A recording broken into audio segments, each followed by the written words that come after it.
E-commerce fundamental class 7 কেন market প্লেসের উপর নির্ভর করে আমাদের বিজনেস করা উচিত না?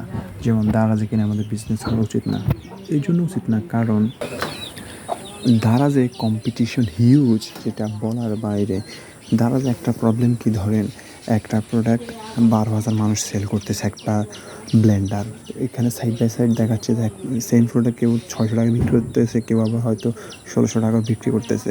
মানে সরাসরি কম্পারিজন। তো একজন মানুষ কেন আপনার 600 টাকা জিনিসটা রেখে আপনার 1600 টাকা জিনিসটা কিনবে? এখন প্রশ্ন আসতে পারে, কেউ 1600 টাকা বিক্রি করতেছে, আবার কেউ 600 টাকা কেন বিক্রি করতেছে?